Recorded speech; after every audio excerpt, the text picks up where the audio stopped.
vamos a dar comienzo a este estudio sobre Mateo, por lo cual vamos a dar algunos antecedentes, básicamente para ir comprendiendo algunas cosas. Muy bien. Mateo o Leví, un judío que relata la historia de Yeshua y lo hace en su propio idioma.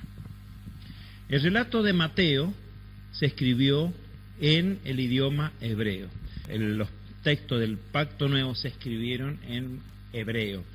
Ellos eran judíos, escribían para su zona donde estaban o escribían para la dispersión, pero ¿a dónde iba Shaul en la dispersión cuando iba? Iba a las sinagogas. Entonces era fundamental para entenderse en muchos temas que se utilizara el mismo lenguaje en que está puesta la escritura. Si bien había en esa época traducciones de la Septuaginta al griego, la traducción de la Septuaginta siempre fue mirada con mucho recelo por parte de Judá. Siempre, es más, cuando se pidió de parte de uno de los Ptolomeos a los sabios judíos que se hiciera esa, y se tomó la decisión de hacer esa traducción, fue un día de ayuno, fue un día de tristeza para Israel, porque ellos sabían que cuando se entregara los contenidos en el idioma Kadosh a otro idioma, iban a comenzar muchos problemas para el entendimiento correcto de la Escritura. Y así ha sido, de hecho así ha sido.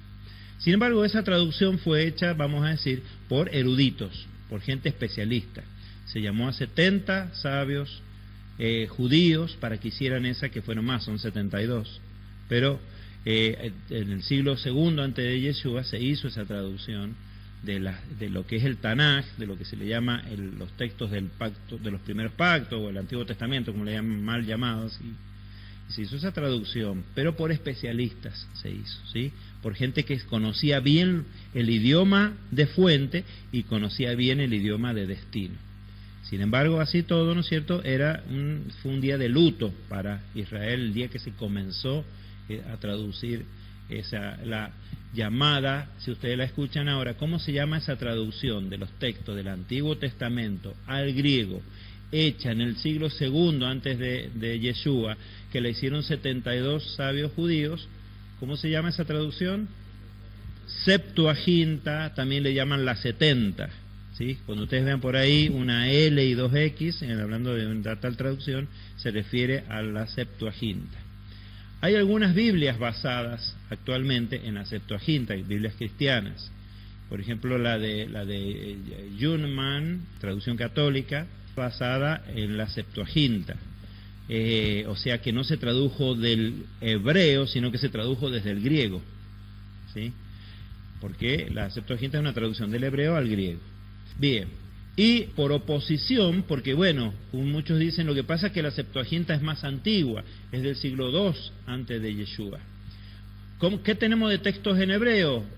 Como muy antiguo, tenemos el texto masorético de después de Yeshua. Es una compilación que se hizo en hebreo, ¿no es cierto?, que incluyó ya con las vocales y todo eso, y que eso es lo más antiguo que tenemos del hebreo. Bueno, hasta el siglo XX, en que aparecieron los rollos del Mar Muerto, que entonces sí tenemos una traducción, o digamos una versión, no una traducción, una versión original, digamos, en hebreo, un poco más, bastante más antigua que el texto masorético. Bueno, a veces no están todos bien completos todos los rollos, pero bueno, todo eso lleva años de revisión hasta que empiecen a salir versiones basadas en los textos de Qumran o del Mar Muerto, ¿sí? Todavía eso, yo tengo entendido que los textos tienen algunas revisiones en base a los rollos del Mar Muerto, pero básicamente o texto masorético para hacer la traducción al castellano. Estamos hablando de lo que se llama Antiguo Testamento, ¿no es cierto? Toman o texto masorético o toman Septuaginta, son los dos principales de los que se toman para traducir al castellano. ¿Se entendió? ¿Más o menos? ¿Sí? Bien, pero hablando de los textos del Nuevo Testamento, se grandes discusiones porque hay acérrimos defensores que dicen que todos los textos del Pacto Nuevo se escribieron en griego. ¿Por qué? Porque era el idioma universal en ese momento. Sería más o menos como decir que yo voy a escribir una historia de Mendoza Y como el idioma más extendido en el mundo ahora es el inglés, en vez de escribirla en castellano para mí, mis coterráneos, directamente la escribo en inglés. Como nosotros vemos, no tiene mucha lógica el pensamiento. Uno escribe para sus coterráneos, ¿no es cierto? Ellos escribían acerca de eran compilaciones de la historia del ungido del Eterno. Y donde más se estaba rechazando eso era entre el propio Judá, o sea, Judá, gran cantidad de judíos estaban creyendo en que este varón que había aparecido, este Moré, este maestro que había aparecido, es en verdad lo que él dijo que era el ungido del Eterno. Y entonces empiezan a escribir los textos ellos para que toda la población llegue a entenderlo, su población. Y para un judío de Judá, que le vinieran a decir, hermano, lee estos textos que afirman que Yeshua de Nazaret es el ungido del Eterno, pero te los traigo en griego, era para decir que te dijera, están en griego, entonces con seguridad que es todo mentira. Porque ellos tenían un gran recelo contra lo que fuera griego. Entonces, lógicamente, por todos lados se entiende que estaban escritos en hebreo. Esta es la lógica, ¿no es cierto? Tenemos un testimonio, hay una traducción de Mateo, hecha, digamos así, que como que está el original en hebreo, que se llama el Mateo Shem Tov, ¿no es cierto? Y bueno, algunos discuten de la antigüedad de esa traducción, está como en duda, bueno, está bien, podríamos dejarla.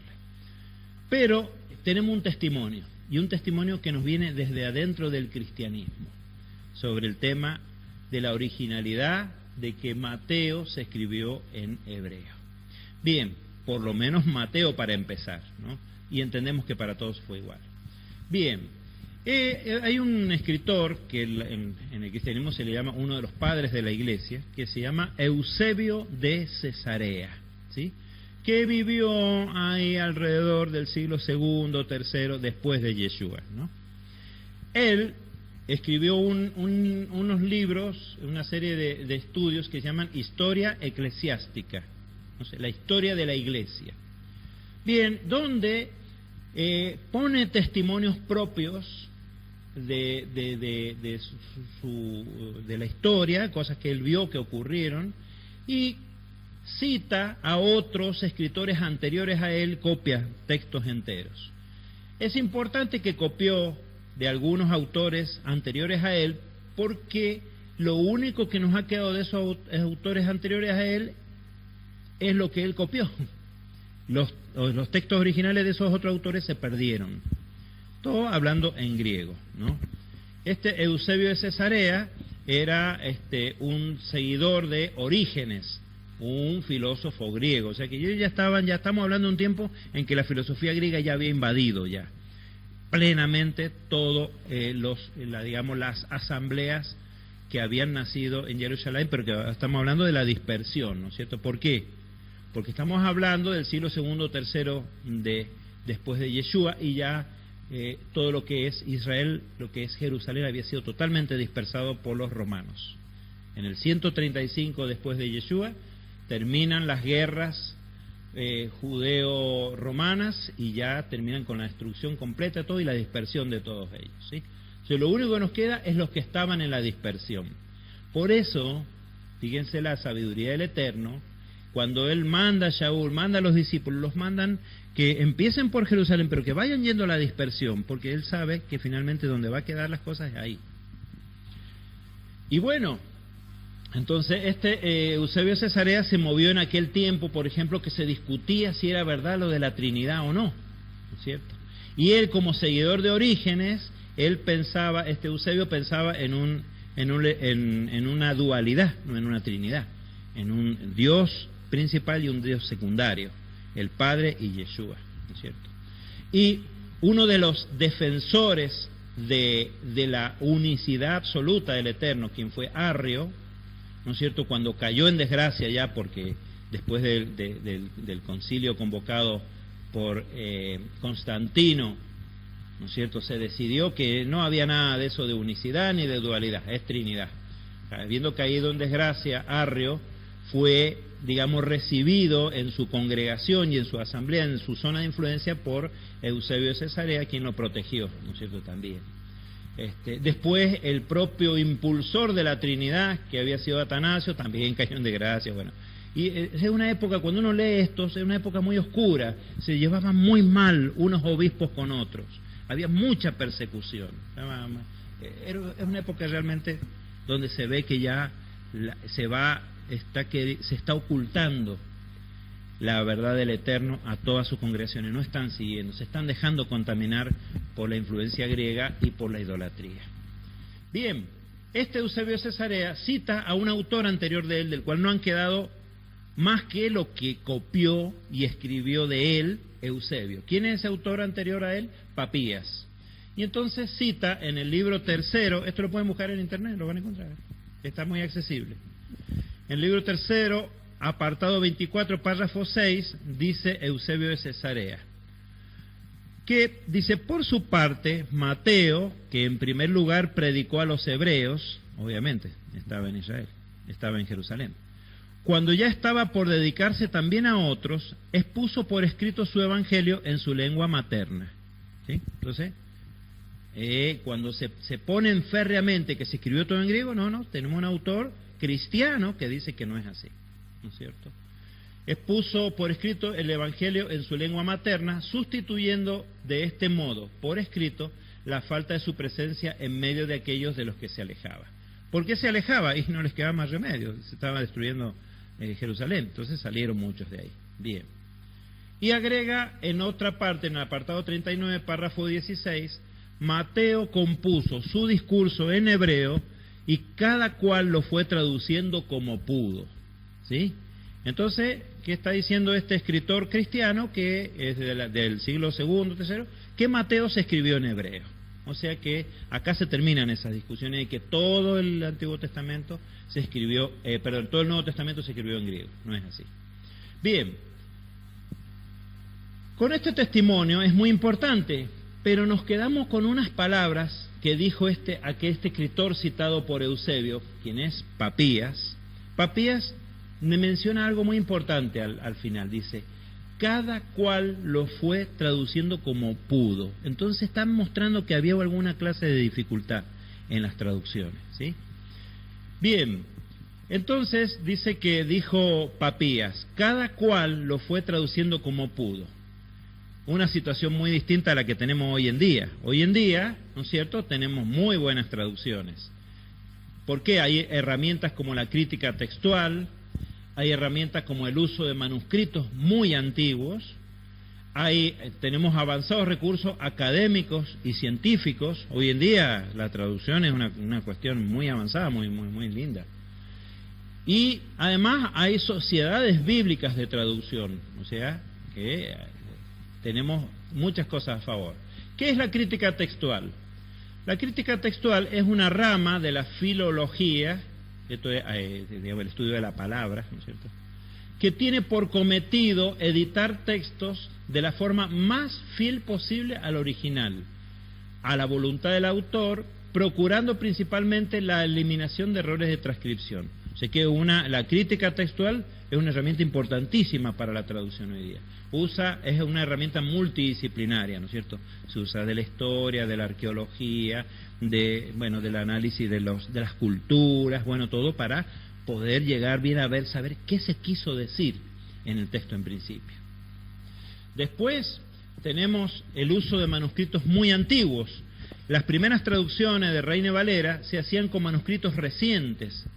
Hay más de, Fuyán cita 5 a 7.000. Hay otros autores que dicen que todos los rollos que se han encontrado, fragmentos y traducciones antiguas, rondan los 70.000. O sea que hay muchísimas fuentes. Entonces, ¿qué hace? ¿Cómo se hacía antes? Se hacía el original en la computadora, se grababa en el pendrive y se llevaba a la imprenta. No, se copiaba a mano y el copista podía cometer, y de hecho cometían errores, ¿sí? Entonces, si sabemos que los copistas han ido cometiendo errores y el copista del copista además copió el error y lo siguió, Entonces, para saltar el error tengo que ir a los textos más, o los rollos más antiguos que se han encontrado. A veces se encuentran rollos como este que vemos en la fotografía, y uno dice, ¿cómo hacen para sacar algo de ahí? O sea, es complicado en los más antiguos, ¿sí?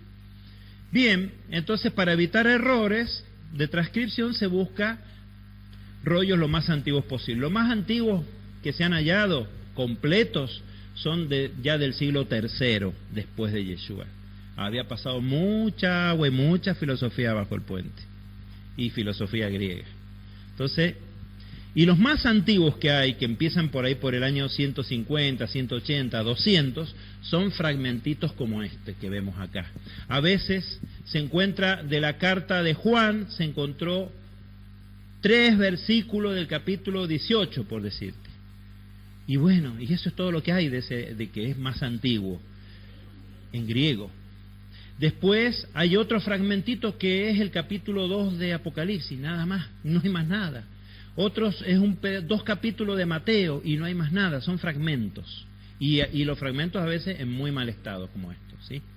Bien, tenemos hoy en día para traducir avanzados recursos académicos y científicos. ¿Por qué? Porque ¿no es cierto? Académicamente hablando hay formas, uno de los desarrollos es la crítica textual, ¿no es cierto? Y otros teorías de la traducción y cosas muy importantes para poder traducir. Y además hay análisis, suponete, hacen análisis, ¿no es cierto?, con aparatos tecnológicos, usando rayos láser, rayos X, toda clase de rayos, para analizar los escritos, para ver el trazado, si el que escribió era zurdo o derecho, cómo es la profundidad del trazo, para identificar si 2 pedacitos que se han encontrado pertenecen al mismo grupo o no. Bueno, hay muchos recursos muy avanzados hoy en día, ¿no? Y además, ¿qué tenemos? Las sociedades bíblicas de traducción. Bueno, las sociedades bíblicas son grandes comunidades organizadas. Entonces, si el traductor tiene duda, lo plantea a la comunidad de traductores y todos analizan todo y entonces vienen a sacar una conclusión muy consensuada entre muchos hombres, no es uno solo. Estas traducciones que tenemos en la mano nosotros son excelentes traducciones. Pero, y acá viene el pero, los traductores actuales, con todo su mejor equipamiento, con todo lo mejor que tienen, topan en algo. ¿En qué topan? En que lo mejor que tuviéramos se tradujo como se pudo. O sea, es como si yo dijera, mira, quisiéramos desarrollar una Ferrari, pero lo único que hemos encontrado es un Fiat 600 que estaba oxidado allá en el medio del campo. Y por más que lo restauremos, nunca va a ser una Ferrari, es un Fiat 600. Por más que lo restauremos, nunca va a pasar de ser un Fiat 600. No, tenemos unos métodos avanzadísimos, pero no va a ser nunca una Ferrari. Entonces pasa lo mismo acá, que las traducciones que se hacían en aquella época, de las cuales nosotros podemos levantar muy buenas traducciones, pero ellos a su vez, el que está en la cabeza de la cadena, no es una buena traducción. Quienes traducían del hebreo al griego eran personas comunes que solo conocían ambos idiomas, y que Papía dice que además lo traducían como podían. ¿Por qué? Porque no es lo mismo hablar el hebreo que leerlo. Yo puedo saber todas las palabras, cómo se dice, puedo saber cómo se ¿no es cierto?, cuál es la sintaxis, ¿no es cierto?, para hablar correctamente. Puedo tener hasta una forma de hablar en hebreo, se puede hablar de forma culta o puede hablar como habla la gente más común, ¿no es cierto? Entonces hay distintas, te puedes hablar como los más cultos, tener todas las formas correctas, pero no lo sabes leer. Y entonces ahí te topas con un problema. ¿Por qué? Porque si fuéramos que vamos a traducir del inglés al castellano, donde por lo menos tenemos la tipografía latina en común, pero acá ni siquiera eso. Y para colmo, estos hebreos, que se le ocurrió a Dios, no se escribe de izquierda a derecha, sino encima escriben. Entonces era dificultoso para las personas, y Papía da testimonio diciendo que tradujeron como pudieron. Entonces, de ese trabajo defectuoso que se hizo al principio, ahora le podemos aplicar las mejores técnicas que se desee, pero el trabajo original es defectuoso. Como veíamos el otro día, por ejemplo, la palabra Moedim, que significa estaciones o festividades. Y a veces también claro, ahí no sabe... En Moedim se traduce como estaciones, sí, pero en realidad significa solemnidades. Claro. Cierto. Sí, había un método y un reglamento para copiado. Eso es fundamental, entonces no se perdonaban errores. Se introdujeron cambios autorizados por, ¿no es cierto?, por la cúpula rabínica a veces, porque decían, no pongan más el nombre, entonces ponían Hashem en vez de Yahvé, ¿no es cierto? Pero un escriba por sí mismo no podía cambiar o agregar o decir, si acá en Jeremías dice esto, lo voy a completar con Isaías, porque se completa la idea. Jamás se podía hacer eso. En cambio los escribas sí completaban Mateo con Lucas, porque Lucas a lo mejor daba más detalle, entonces le agregaron. Entonces ahí tenemos nosotros a veces por ejemplo en la Biblia textual actualmente que hay versículos que no están puestos en la Biblia. ¿Por qué? Y porque se sabe que eso, algún escriba travieso le pareció bonito completar las palabras de Mateo con las de Lucas, o las de Marcos con las de Juan. Entonces, esta situación a mí me lo voy a completar. Eso estaba en los textos hebreos originales, estaba completamente prohibido, lo cual constituye una seguridad. Perdón. Bueno, por ejemplo, ya entiendo la pregunta. Sí, por ejemplo, la Septuaginta es una mejor traducción. Sí, completamente, del hebreo al griego. ¿Por qué? Porque fue hecha por especialistas, por eruditos, y además con una disciplina, de decir, no se agrega. Y si ahí se hace un cambio, entonces era una comunidad, era como una sociedad bíblica. Se consultaban entre todos, ¿qué hacemos con este verso? ¿Cómo se lo traducimos al griego, este tema? Y por ahí se autorizaron ellos algún cambiecito. Hay algunos cambios, hay algunos pequeños cambios, pero era una cosa discutida y consensuada, no era porque se le ocurriera a alguno de ellos. Entonces, bueno, entonces de la parte del Antiguo Testamento sí hay rollos en hebreo, antiguos. En cambio, en la parte del Nuevo Pacto, bien, todavía no se encuentra nada en hebreo, lo que se ha encontrado nada en hebreo. Ajá. Sí hay una teoría del que Mateo Shem Tov sí viene de rollos que originalmente, pero es una teoría que está como discutida, ¿tá? Y tiene sus defensores y sus detractores. Ahora, respecto de lo que es el texto masorético, lo que es la Septuaginta, o aún lo que son los rollos del Mar Muerto, en eso no hay discusión. Son auténticos, son antiguos, eso es concreto, ¿no es cierto? Ahora, la gente, ¿no es cierto?, que traducía, lo hacían como podían, pero no eran ni lejos especialistas en lingüística ni traducción. Era gente de buena voluntad que hablaba los dos idiomas y decía, hagámosle una copia también de Mateo a los hermanos que están, ¿no es cierto?, en Macedonia. Entonces, de buena voluntad se ponía y lo traducían como podían, pero no eran especialistas. Entonces, esos originales que tenemos, ¿no es cierto?, parten de una base que no es la mejor que podría tenerse.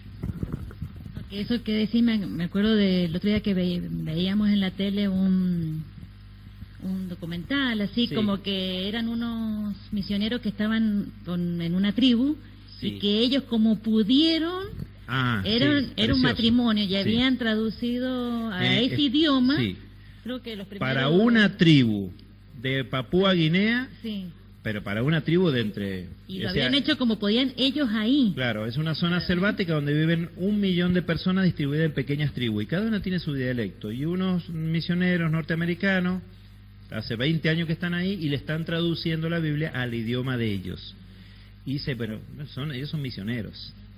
Hablan los dos idiomas, pero no son especialistas, ¿no es cierto? Pero para la función evangelística sirve. Ahora, para una cosa más estricta, lingüística, y querer saber bien, ¿no es cierto?, cuál es el significado de una palabra, analizándola, y la hizo una persona que no es especialista, ¿no es cierto? Hay que entender esas limitaciones, ¿no? Esto es cosa muy cotidiana. Parece todo muy de mucha erudición esto de las traducciones, pero cuando lo ve, se reduce a cosas humanas muy simples. Bien, esas traducciones, por ejemplo, como decíamos recién, no se pueden comparar con la Septuaginta, que es una traducción seriamente hecha. Bien, ¿quién era Mateo? ¿Quién era Mateo? Bueno, Mateo, ustedes lo ven ahí en la ilustración. ¿Quién se imaginan que es Mateo? ¿El que está de pie o el que está sentado? El que está sentado. ¿Y qué está haciendo?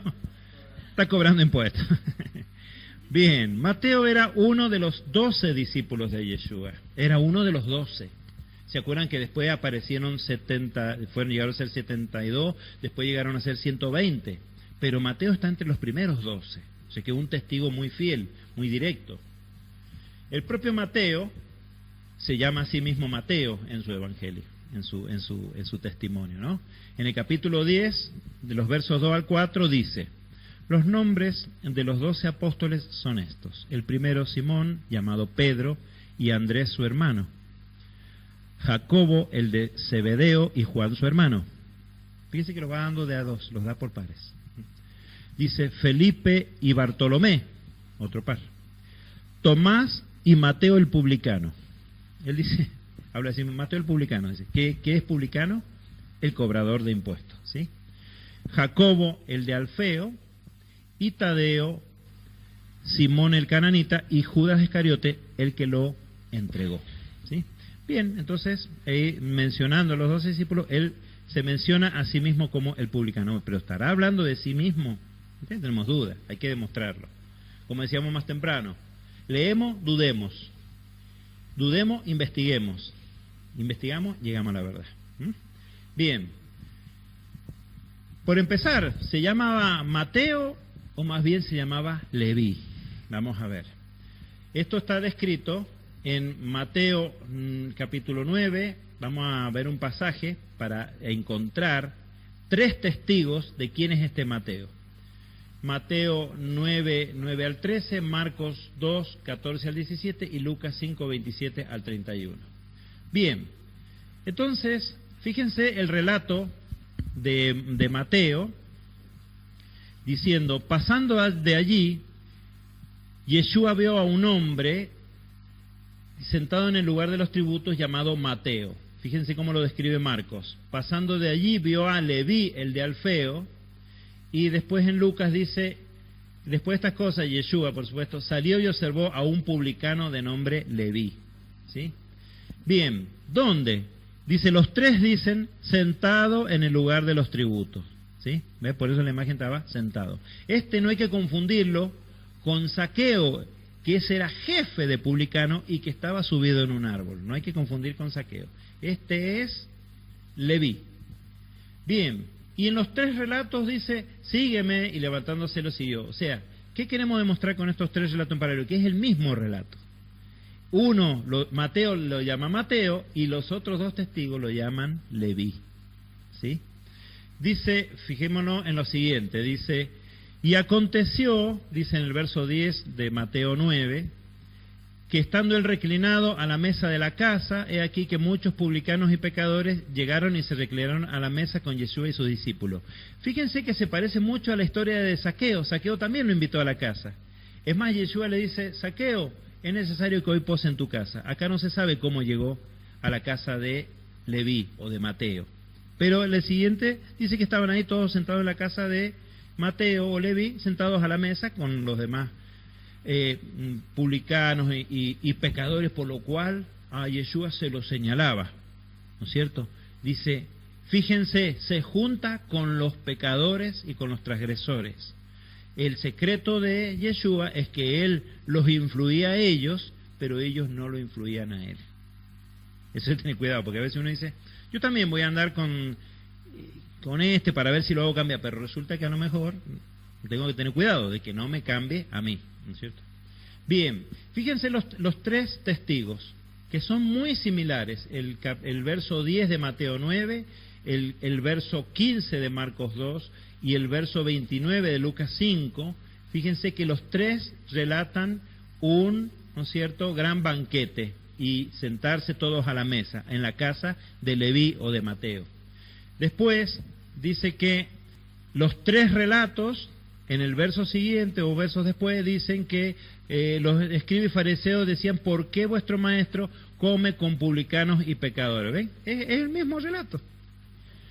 Bien, entonces dice fíjense lo mismo, en el verso 12, lo que sigue de Mateo 9, dice, los sanos no tienen necesidad de médico. Y fíjense que en los 3 relatos dicen, así que está demostrado, y por los versos que siguen también, que es el mismo relato.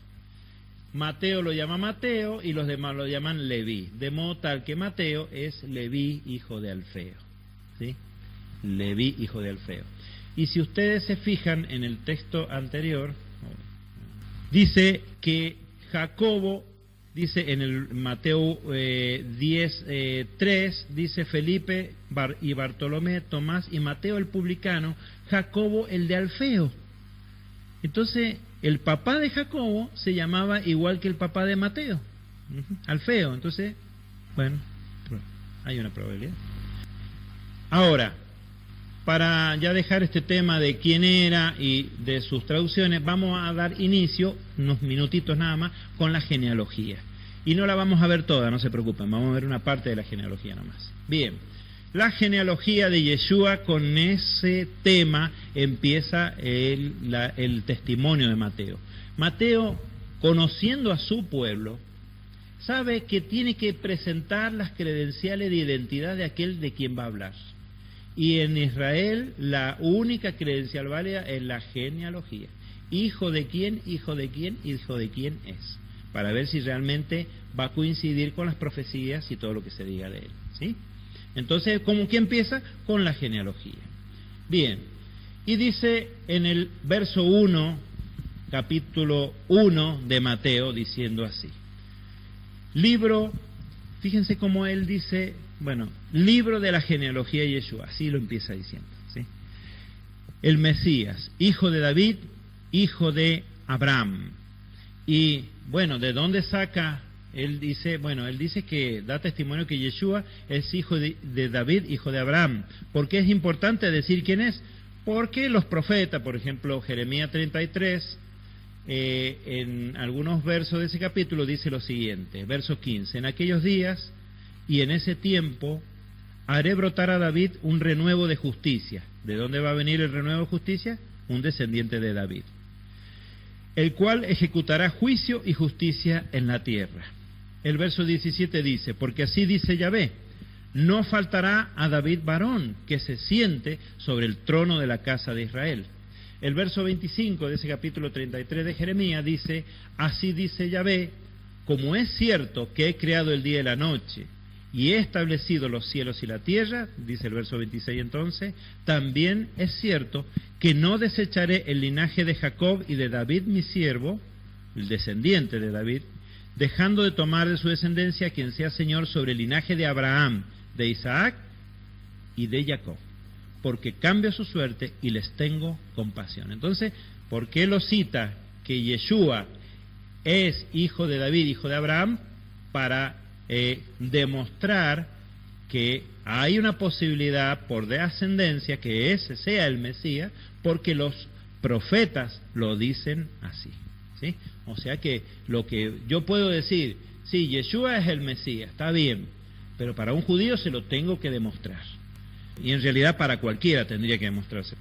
Bien, dice en el verso 2 dice, Abraham engendró a Isaac, e Isaac engendró a Jacob, y Jacob engendró a Judá y a sus hermanos. Bien, en Bereshit, Génesis 21:5 dice, era Abraham de 100 años cuando le nació su hijo Isaac, que es lo que dice ahí. Fíjense que hemos hecho un código de colores, ¿sí? Cada parte de la afirmación la vemos en cada color también de en qué pasaje sale. Isaac engendró a Jacob. Bueno, pues en Bereshit, Génesis 35:27 dice, y fue Jacob a su padre Isaac en Manre, ciudad de Arba, que es Hebrón. Bueno, entonces estamos viendo que sí, en la escritura lo dice así. Jacob engendró a Judá y a sus hermanos. Eso lo encontramos en Bereshit, Génesis 35, verso 23, que enumera desde ahí hasta el verso 26 todos los hijos de Jacob, los 12, ¿sí? Bien, verso 3. Judá engendró de Tamar a Farés y a Sara, y Farés engendró a Esrom, que es Hetzron, y Esrom engendró a Aram, que es Ram. Ustedes, ¿por qué hacemos esta aclaración? Del verso 3 dice que Judá engendró de Tamar a Farés y a Sara. Ustedes toman el buscador, buscan a Farés y a Sara y lo van a encontrar por todos los textos de los primeros pactos, del Tanaj. Ahora, si ustedes buscan Esrom, así como está escrito en el castellano acá, lo buscan y no lo van a encontrar por ningún lado. Pero se van al Mateo de Shem Tov y no dice Esrom, dice Hetzrom. Y ahí lo buscas de esa manera y sí lo vas a encontrar por todas partes, ¿sí? Y lo mismo con Aram, es Ram, ¿sí? Bien, entonces, bueno, eso lo encontramos. Judá engendró de Tamar a Farés y a Sara. Eso lo vemos en Primera de Crónicas, capítulo 2, versos 3 y 4, que dice, los hijos de Judá, Onán y Sela, estos tres le nacieron de la hija de Súa, cananea, y acá nos vamos a tener un segundito. Judá tuvo sus primeros hijos con una extranjera, con una cananea. Bien, pero primogénito de Judá, fue malvado ante los ojos de Yahvé, quien lo hizo morir. Bien. El verso 4 dice, y Tamar su nuera dio luz a Farés y a Sera. Por eso dice que Judá engendró de Tamar a Farés y a Sara. Pero en Crónicas dice, Tamar su nuera, la nuera de Judá, le dio luz a Farés y a Sera. Sara, Sera, pero bueno, es su nuera. Toda esa historia la sabemos. Bien, dice, y Farés engendró a Esrom, eso lo tenemos en Ruth, capítulo 4, versos 18 y 19, dice, estas son las generaciones de Farés. Farés engendró a Esrom, ve, ahí está escrito en hebreo, Esrom, por eso dice Hetzrom, acá esa H correspondería a una J en realidad, y es Hetzrom, ven, así lo van a encontrar. Y dice, y Esrom engendró a Aram, y dice el capítulo, el 4, verso 19 de Ruth, Esrom engendró a Ram, ahí está escrito en hebreo, Ram, ¿sí? Bien, a ver, algunas cronologías, parte de la genealogía solo lo van a encontrar en Primera de Crónicas, en el capítulo 2, y en Ruth, fíjense, no ya en el Tanaj, no en la Torah que digo, ¿sí? Muchas partes de genealogía aparecen ahí recién. Bien, entonces, dice, y Aram, o sea, Ram, engendró a Aminadab, Aminadab engendró a Naasón, y Naasón engendró a Salmón, dice el verso 4 de Mateo 1. Bien, y esto lo tenemos en Primera de Crónicas, nuevamente el capítulo 2, versos 10 y 11, donde justamente se nombra a todos estos varones. Y vamos a esta última parte, el verso 5 del capítulo 1 de Mateo.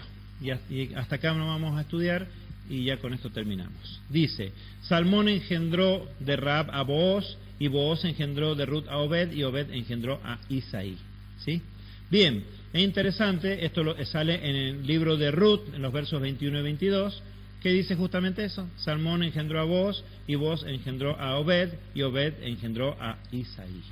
¿De quién era papá Isaí? De David. Pero hasta ahí vamos a llegar, ¿sí?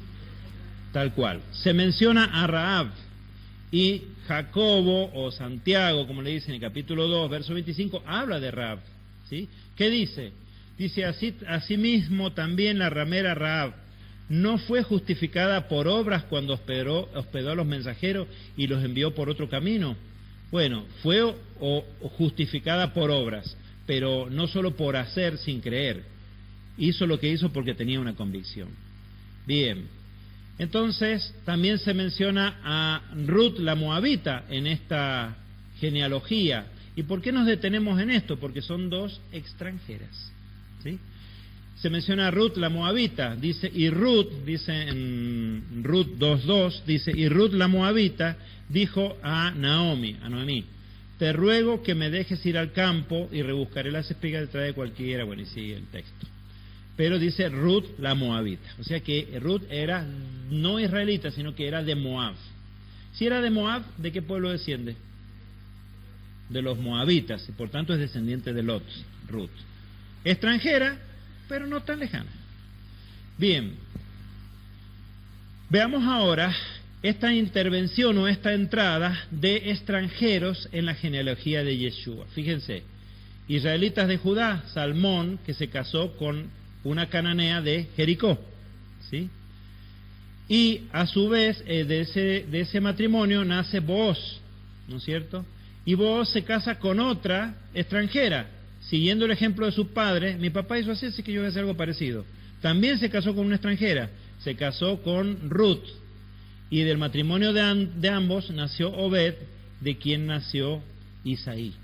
Pero vemos que ingresa a la genealogía de Yeshua 2 mujeres extranjeras. Y uno, por supuesto, se pregunta, ¿por qué? Porque en Devarim 7, en Deuteronomio 7, versos 1 a 5, dice lo siguiente. Dice, cuando Yahvé, tu Elohim, te haya introducido en la tierra donde vas a entrar para poseerla, y haya expulsado de delante de ti a numerosas naciones, al Eteo, al Gergeseo, al Amorreo, al Cananeo, al Fereceo, al Ebeo, al Jebuseo, 7 naciones mayores y más fuertes que tú, y Yahvé tu Elohim las haya entregado ante ti y las hayas derrotado, ciertamente las dedicarás al exterminio. No concertarás pacto con ellas, ni tendrás compasión de ellas. ¿Sí? Fíjense que en estas naciones no nombra a Moab, ni tampoco nombra a Amón. ¿Está bien? ¿Por qué no nombra a Moab y no nombra a Amón? Son descendientes de Lot, son parientes. ¿Sí? Bien, no emparentarás con ellas, dice, no darás, fíjense, tus hijos a sus hijas, ni tomarás de sus hijas para tus hijos. Entonces, ¿por qué, no es cierto, si sabemos que la Torah es anterior a Sinaí, ¿por qué tomaron hijas de extranjeros estos descendientes de Judá? Hicieron lo mismo que había hecho Judá, se había casado con una cananea en un principio, pero después tomó otra esposa y después tomó a Tamar, su nuera, sin saberlo. Bueno, y ahí sigue la línea de Yeshua. Pero si hay una prohibición de tomar hija extranjera, entonces Yeshua es parte de un tema de prohibición en Israel. ¿Por qué? Dice, porque apartaría a tu hijo de seguirme para servir a dioses ajenos, y la ira de Yahvé se encendería contra vosotros y no tardaría en destruirlos. Entonces, tenemos que decir eso. No hay nada en la Torah que nos pudiera solucionar un poco este entredicho. Bien, está bien. Marco está citando un caso en que se puede. Podía llegar a haber un proceso mediante el cual quizás pudiera tomar una extranjera. Y lo prevé la Torah. Está bien. Perfecto, Marco. En Devarim 21, versos 10 a 13 dice eso. Dice, cuando salgas a la batalla contra tus enemigos, y Yahvé tu Elohim los entregue en tu mano y los tomes en cautiverio, y entre los cautivos veas alguna mujer hermosa y te prendes de ella, y desees tomarla por mujer tuya, la introducirás, dice, ¿qué harás? 2 puntos. La introducirás en el interior de tu casa, y ella rapará su cabeza y se cortará las uñas, luego se quitará el vestido de su cautiverio y se quedará en tu casa llorando a su padre y a su madre durante 1 mes. Después podrás allegarte a ella y tú serás su marido y ella será tu mujer. Está hablando de una excepción, pero tenía que pasar por todo esto que describe en realidad un proceso de conversión. No lo vamos a analizar ahora en profundidad, pero todo esto son puntos que describen de qué manera la mujer tenía que dejar lo anterior y tenía que venir a tomar lo nuevo para poder formar parte de Israel. Bueno, en ese sentido, la única forma que una extranjera pueda unirse a Israel es por medio del proceso de la conversión. Bien, tenemos descrito el proceso de la conversión y yo se los dejo como tarea ahora.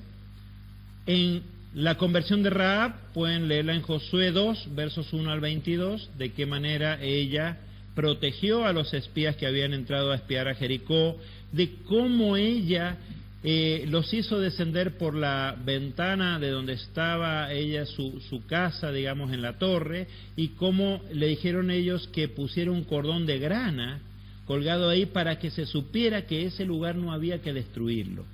Todo con un gran contenido profético, porque el color grana es el color rojo, ¿sí?